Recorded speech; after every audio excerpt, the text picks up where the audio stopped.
Salut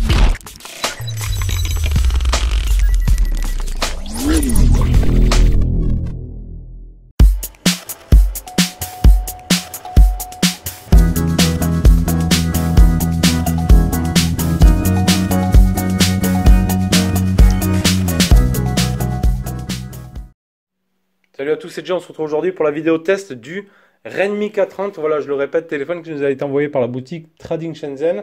Là, on était sur la version 828. On le retrouve maintenant à 277 sur leur site.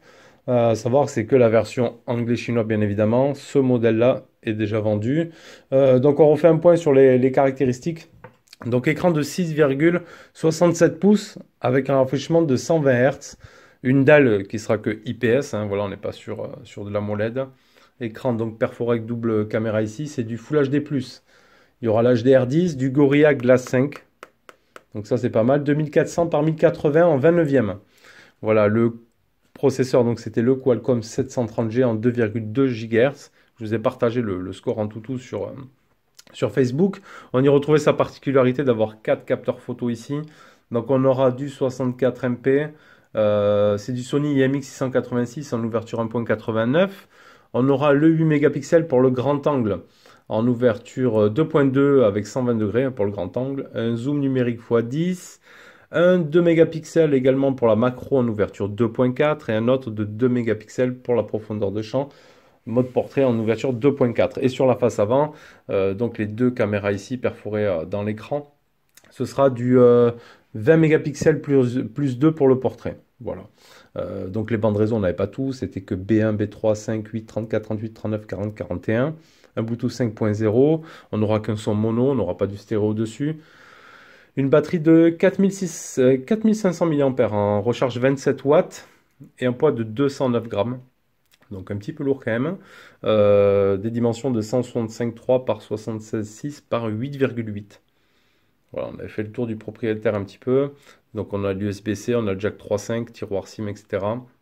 Capteur d'empreinte qui était sur le côté. Voilà, on l'avait vu au déballage. Donc déjà, on va se refaire des déverrouillages. Donc après, ça fonctionne bien. Honnêtement, ça fonctionne très bien sur le côté. C'est accessible directement avec le pouce, comme ça. Il n'y a pas de souci. Après, moi, quand je l'ai sur mon support, comment dire, dans le support voiture, c'est un peu plus gênant d'aller mettre le pouce comme ça. Donc heureusement qu'après on a le double tap avec la reconnaissance faciale qui fonctionne bien. Il n'y a pas de souci là-dessus. Qui fonctionne très bien. Hop. Donc voilà pour ça. Donc avec la coque ça donne ça. Bon, le capteur d'empreinte ça reste fonctionnel. On a un petit capuchon ici là pour le type C pour protéger. Bon voilà, au moins ça protégera. Hop. Ça va, il n'est pas bancal, rien. C'est plutôt pas mal. Display tester. On va voir ce que ça donne. Et là, il faut quand même avec les lumières, là, monter quand même la luminosité. C'est pas du super agressif. Enfin, ça dépend. Il y a des moments, vraiment, je la baisse parce que ça me tue les yeux. Ouais, le rouge, le vert. Donc l'écran est quand même assez imposant. 6,67 pouces. Un menton correct. On aura juste ici, comme sur le Samsung S10 Plus, les deux capteurs photo perforés. Donc il y aura d'autres modèles qui vont venir comme ça, je crois les futurs, le P40 Pro, etc. de chez Huawei. Là ça pète un petit peu. Hop. Donc, voilà pour ça, après l'écran est plutôt pas mal. Donc là on est que sur de l'anglais, bien évidemment. Donc le refresh, on peut mettre du 60 Hz ou du 120 Hz. Donc bien évidemment en 60, ça va réduire la consommation de batterie. En 120, ce sera un petit peu plus poussé. Là, on voit que je suis sur le mode nuit. Donc le dark mode, il n'y a pas de souci. Ça, c'est quelque chose de très très agréable, franchement, d'avoir le dark mode. Ça, c'est quand même indispensable. Maintenant, vraiment, ça tue moins les yeux, etc. On est plus confortable et c'est plus joli, je trouve aussi. Donc là, c'est bon. Après le toucher de l'écran, etc., la réactivité, elle est bonne. C'est joli. La définition, franchement, elle est très très bien. C'est un très bel écran, malgré que ce soit que du LCD IPS. Il n'y a pas de souci là-dessus. Donc, notre version d'Android, on l'avait vu lors du déballage. All spec ici. Donc ici, on est sur Android 10 avec la version d'IMUI 11.09. Donc version anglais-chinois. Là, on peut vérifier les mises à jour tant qu'on y est. Bon, pour l'instant, il n'y a pas de mise à jour. Donc moi, j'y ai mis après l'application More Local. J'avais fait un tuto sur un Lenovo. Bon, c'est le même principe. Il faudra tout simplement aller activer le mode développeur. Hop, une fois qu'on l'a activé, on mettra ici. Il faudra un compte Mi hein, pour pouvoir mettre More Local hein, avec la commande ADB. Donc USB Debug et USB Debug Sécurité Setting hein, pour les grandes permissions. Mais pour activer ça, il faut rentrer son compte Mi. Une fois que vous avez activé ces deux paramètres dans l'option pour les développeurs, après on rentre la commande ADB comme le tutoriel que je vous avais mis sur YouTube une fois pour le Lenovo. Ça fonctionne. Après, on se retrouve. Où c'est que je l'ai mis mon application, moi? More Local, que je prends sur le Play Store. Je mets le français et ça me permet d'avoir toutes mes applications en français. Oui, on voit Facebook. Hop, je suis sur la team Xiaomi d'ailleurs. Ça me fait penser que voilà, si vous êtes fan hein, des produits Xiaomi, et putain, j'allais oublier encore, n'hésitez pas à aller faire un tour sur leur page officielle ici, hein, la team Xiaomi Addict. Vraiment, de très bonnes personnes, on peut échanger pas mal de choses, hein, des photos, etc., des conseils, etc., etc. Donc franchement, n'hésitez pas à aller vous inscrire si vous êtes fan Xiaomi, allez rejoindre le groupe ici sur Facebook. Donc vous voyez, j'ai tout mon Facebook en français, toutes les applications seront en français avec More Local.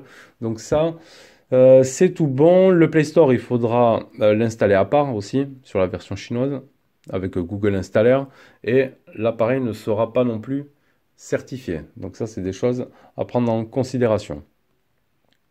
En termes de benchmark, allez, on va regarder ce que ça donne. Pour ceux qui nous suivent sur Facebook, je vous ai mis le score, donc 277 121 pour ce Snap 730G. Configuration matérielle, on va se faire le multitouche, test de l'affichage. Hop, je vais le poser là. Donc on aura bien, hop là, un 10 points, sans souci là-dessus. Ça c'est tout bon, on va se tester un jeu, j'ai mis Fortnite. Je ne sais pas s'il y avait un espace jeu exprès ici. Donc on va prendre tout ce qui est agenda, etc. La radio FM, ça c'est bien. Ça c'est tout ce qui va être les applications Xiaomi. Allez, on va se lancer un petit Fortnite. Allez, on est sur Fortnite. Déjà on voit les mecs qui dansent là. Hop.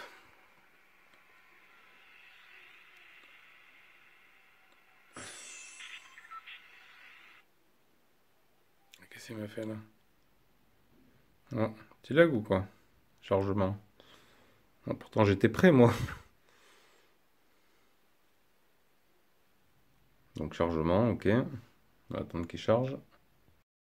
Ah, voilà l'erreur. Fortnite ne peut pas être lancé si une clé USB de débogage est activée. Veuillez désactiver le mode développeur et redémarrer Fortnite. D'accord. Donc on va faire ça. Bon, maintenant que j'en ai plus besoin du mode développeur, c'est vrai qu'on peut le désactiver. Hop. Donc on va quitter. Ici, on va aller quitter le mode développeur. Voilà. Donc là, il est éteint. Tac.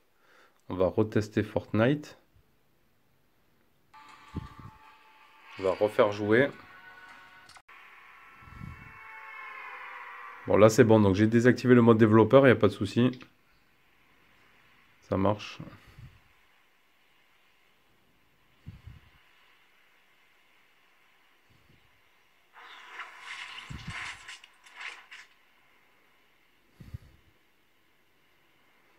Alors, on va venir se poser là gentiment.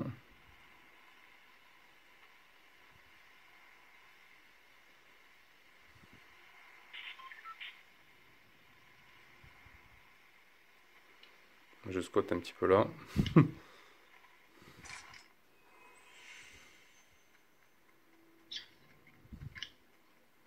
va choper des armes, c'est là. Ça, je suis avec ma hache là.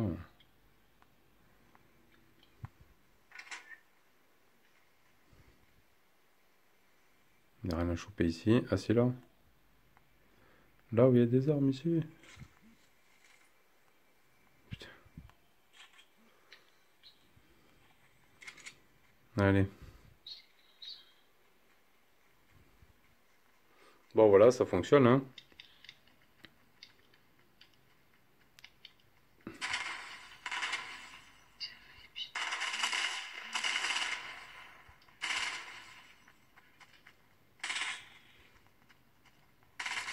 Il est là le mec. Ah, un lag. Ça a lagué, vous avez vu?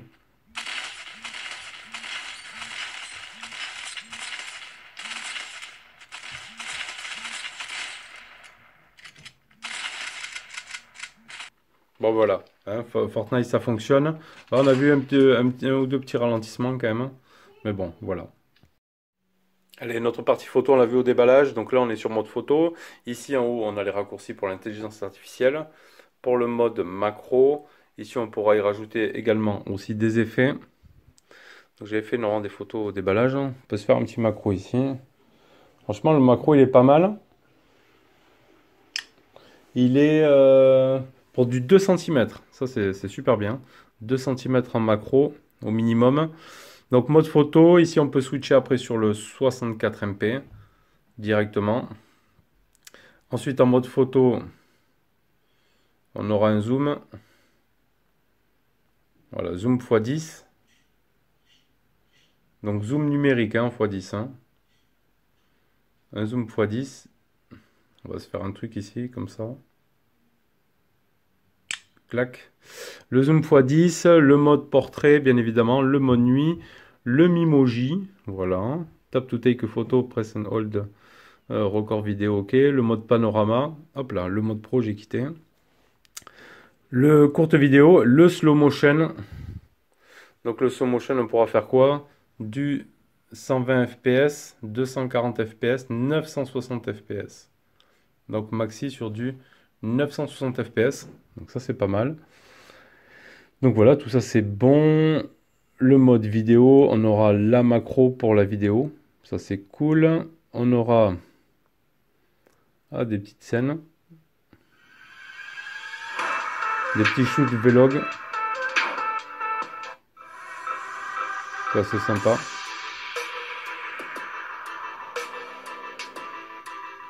Ça peut être pas mal. Donc en fait c'est quoi? C'est on filme un truc là et... C'est tout.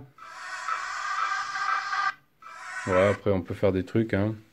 Faut naviguer un petit peu. Stop. Donc ça c'est pas mal. On aura un track moving objet. Donc ça peut être sympa. Tape au objet, un focus, nanana. Donc en fait on va taper sur un objet pour qu'il voilà, il le suive. Voilà. Et donc en fait je pense que si je bouge ça, vous voyez ici il suit l'objet. Donc ça peut être sympa quand on veut filmer quelque chose qui est en mouvement. Vous voyez, et vraiment il prend le cadre. C'est plutôt pas mal. Allez, tout ça c'est les petites options. Donc je vais vous mettre de suite les photos prises et vidéos avec ce Redmi K30.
FPS avec la stabilisation. Alors si on peut zoomer un petit peu comme ça.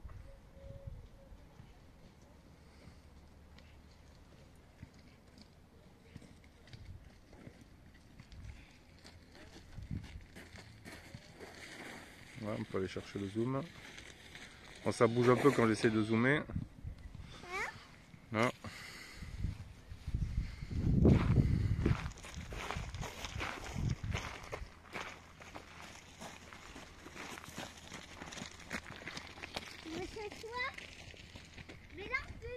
En mode macro, maximum c'est 720p 30 fps.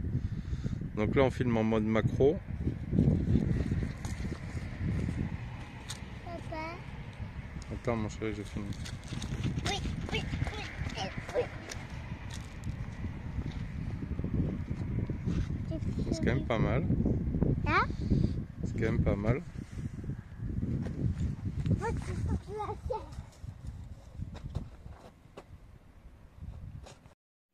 Ensuite, notre partie GPS premier fixe en 1 seconde avec 29 satellites trouvés, 20 utilisés, donc c'est une très bonne moyenne.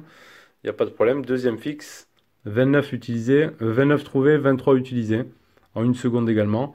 Et Maps qui fonctionne sans problème, hein, malgré qu'il n'y ait pas les services Google, etc. Une fois installé le Play Store, bon, après tout fonctionne. Pardon, Maps fonctionne, il n'y a pas de souci. La qualité des communications en haut-parleur et micro, j'ai rien à redire, ça va, c'est correct, c'est propre. J'ai pas eu de problématique là-dessus. Allez, on va se faire un petit peu de musique. Donc on va aller sur My Music, ok, hop, Local Music. Donc on n'aura qu'un son mono ici en bas.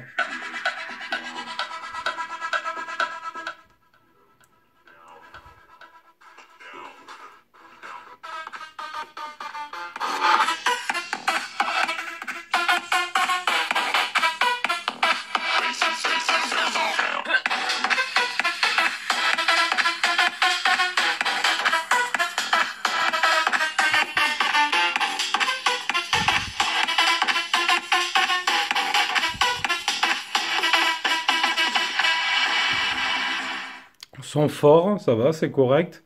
Ça sature pas, même à fond ça sature pas. Donc ça déjà c'est une très très bonne chose. C'est ce qu'on cherche, ça sature pas. Donc ça fonctionne bien. My Vidéo. Ok. On va regarder la vidéo un petit peu.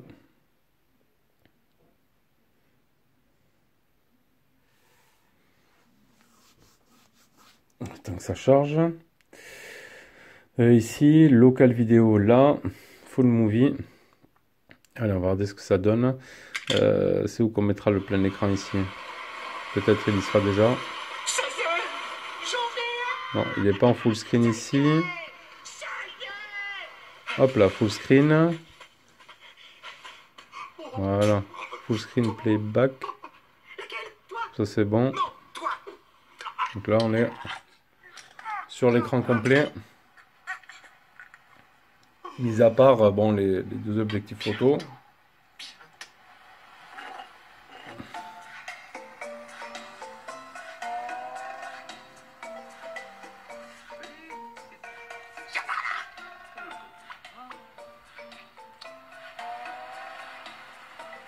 Donc c'est pas mal. Hop, switch again. Donc ça fonctionne, c'est bon, pas de souci.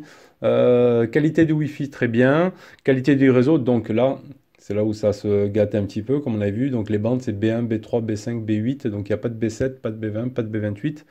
Je vais aller retrouver dans ma galerie les quelques captures que j'ai fait. Alors les captures où on voit que j'étais en réseau. Donc ça c'était le Antutu, le machin, le bidule. Donc déjà, bon, quand j'avais fait les captures pour le GPS, j'étais en 4G. J'avais la 4G. Pas de souci. Plupart du temps, j'avais quand même la 4G avec Bouygues, hein. Je le dis bien avec Bouygues. Ici 4G. Bon, il y a eu des moments après, j'ai chopé le H quand même, le H+. Voilà, on peut pas faire peut pas faire autrement. Là, j'ai quoi ici? Je voulais voir si j'avais fait une capture pour, avec le H. Non, là, il n'y avait rien. Là non plus. Mais bon, principal, dès que je sortais de la grande ville, après, par contre, c'était plus compliqué. Ça passera sur du H+, hein. On n'a pas toutes les bandes, c'est comme ça. Mais bon, après, ça m'a pas empêché d'avoir des appels, d'avoir Internet et tout ça. Ça a fonctionné quand même, pour ma part, avec Bouygues, hein. Je le dis bien, avec Bouygues. Donc ensuite, l'autonomie. Alors, j'ai fait combien de captures ici? Ça, c'était quoi? 14 janvier. Tac. Ici, donc fin de journée, capture à 7h moins le quart. J'avais utilisé 77% en 10 heures. Donc 4500 de batterie. Des fois, j'ai trouvé ça un petit peu juste quand même. Je trouvais ça un petit peu juste. Normalement, 4500, on tape les 2 jours faciles. Là, je vous dirais qu'on serait plus sur l'un jour et demi. Vraiment. Ça, c'est lequel celui-là? Là, après, là, j'avais utilisé quoi? 43% 7 heures. Non, c'est pas celui-là. 811. Non, j'ai fait d'autres captures, je crois. Non, ça, c'est les vieilles trucs, hein. Donc, franchement, un jour et demi, ouais. Les 2 jours, bon, avec mon utilisation à moi, c'était un petit peu compliqué. Voilà. Alors, est-ce que c'est parce que, vu qu'on n'a pas toutes les bandes, il est sans cesse en train de chercher les réseaux, etc. Est-ce que ça tire un petit peu plus sur le téléphone? Bon, à savoir, moi, quand je l'utilise, vraiment, les journées, je fais du Bluetooth, je fais plein de choses. Donc, une bonne journée et demie, 4500 mAh, c'est un petit peu juste. Après, avoir l'utilisation de chacun, peut-être ce sera différemment avec le prochain utilisateur de ce téléphone. Voilà. Donc voilà, on a fait un petit peu le tour de ce Redmi K30. Bon, après, voilà, on n'est pas sur l'évolution du K20. On a plus la pop-up, on a écran perforé maintenant. Des fois, je trouve qu'ils se perdent un petit peu dans leur style, hein, vraiment.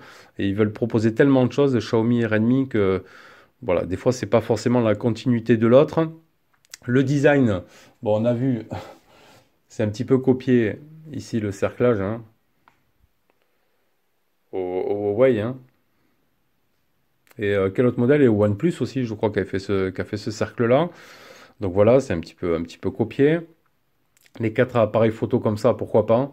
Ça fait un petit peu chelou d'avoir un cercle et une barre au milieu. Après, c'est plutôt joli, il le propose de différentes couleurs. Là, on a une espèce de dégradé violet-rouge. C'est plutôt sympa. Le capteur d'empreinte sur le côté fonctionne bien. La reconnaissance faciale également. Alors après, ça peut être pratique le capteur sur le côté, mais pas forcément tout le temps. Par exemple, quand on l'a posé sur la table ici, je ne peux pas les déverrouiller, hein, comme avec le capteur ici sous écran. C'est un petit peu galère. Donc on fait reconnaissance faciale, mais il va falloir, hop, être un petit peu en face. Voilà. Donc c'est pas forcément non plus super pratique. L'écran est sympa. Voilà, l'écran est sympa, mais bon, après, il faut pas oublier, voilà, que c'est un rapport qualité-prix.